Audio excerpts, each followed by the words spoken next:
മതവും ആത്മീയതയും തമ്മിൽ എന്തെങ്കിലും വ്യത്യാസമുണ്ടോ? ഉണ്ട്. മതം ഭൗതികതയെ പുൽകുന്നു. കാരണം മതങ്ങൾക്ക് സ്വത്തുക്കളുണ്ട്, അധികാരമുണ്ട്, പൗരോഹിത്യമുണ്ട്, ഡോക്യുമെൻറ്റ്സ് ഉണ്ട്. അതിനോട് ഒപ്പം തന്നെ മുൻകൂട്ടി നിശ്ചയിക്കപ്പെട്ട പ്രാർത്ഥനകളും മാറ്റമില്ലാതെ അവർ ഉരുവിടണം. അതൊക്കെ പുരോഹിതർക്കും വിശ്വാസികൾക്കും ചില ക്രമങ്ങൾ മുൻകൂട്ടി നിശ്ചയിക്കപ്പെട്ട പ്രകാരമാണ് നടക്കുന്നത്. ഇത് ഏത് കർമ്മങ്ങൾക്കും ഏത് മതത്തിനും ഏത് മതവിഭാഗങ്ങൾക്കും ബാധകമാണ്. പ്രാർത്ഥനകൾ കേവലം അധരവ്യായാമങ്ങളായി പോലും മാറാറുണ്ട്. എന്നാൽ ആത്മീയത എന്നാൽ എന്ത്? ഇത് ഒരു തരത്തിലുള്ള മാനസികാവസ്ഥയാണ്.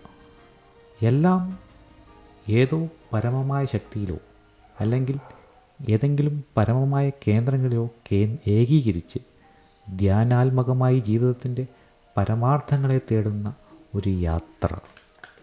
ഇതിൽ പ്രാർത്ഥനകളല്ല, ചിന്തകളാണ് പ്രധാനം. സ്വന്തം ചിന്തകളെ നിയന്ത്രിച്ച് അതിനെ ക്രിയാത്മകമാക്കി തീർത്ത് സുഖദുഃഖങ്ങളെ തന്മയത്വത്തോടെ സമീപിക്കുക എന്ന സമീപനമാണ് ആത്മീയത. ഇതിൽ തന്നെ പല വകഭേദങ്ങളുണ്ട്. ചിലർ ധ്യാനം ഒരു ഉപകരണമാക്കുമ്പോൾ ചിലർ കാഷായ വസ്ത്രങ്ങളും പർണശാലകളും വനത്തിൻ്റെ ഏകാന്തതയും ഒരു ആംബിയൻസാക്കി ആത്മീയതയെ പുൽകുന്നു.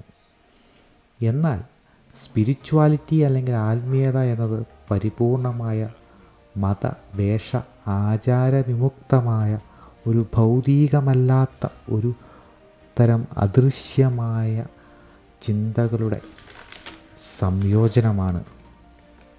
ഇവിടെ ഒരു വ്യക്തി പൂർണ്ണമായും സ്വന്തം ചിന്തകളുടെ നിയന്ത്രണം ഏറ്റെടുക്കുന്നു. തത്വശാസ്ത്രം, ജ്ഞാനം, നല്ല വാക്കുകൾ, ഉൾപ്രേരണം തുടങ്ങി നല്ല കാര്യങ്ങൾ അയാളിൽ നിന്ന് നിർഗളിക്കുന്നു. ഭൗതികതയെ ഒഴിവാക്കുന്നതിനാൽ ഭക്ഷണം, കാമം എന്നിവയെപ്പറ്റി വ്യത്യസ്തമായി ചിന്തിക്കാനുള്ള കഴിവും ആർജിക്കുന്നു. ശ്രീബുദ്ധനും മഹാവീരനും ആണ് യഥാർത്ഥ ആത്മീയാചാര്യന്മാർ. എന്നാൽ വിവേകാനന്ദ, യേശുക്രിസ്തു, ചില സിഖ് ഗുരുക്കന്മാർ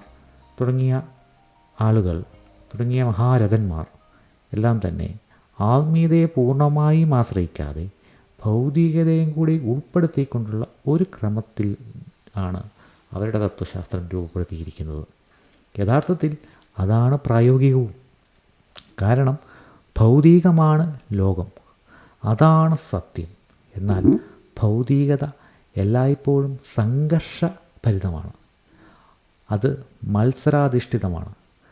അതിൽ നിന്നുള്ള സമ്മർദ്ദം ലഘൂകരിക്കാൻ മനുഷ്യ മനസ്സുകളുടെ ശ്രമമാണ് ആത്മീയത. ഇത് മതമല്ല, ചിന്തയാണ്. ഒരിക്കലും തകർക്കപ്പെടാനാവാത്ത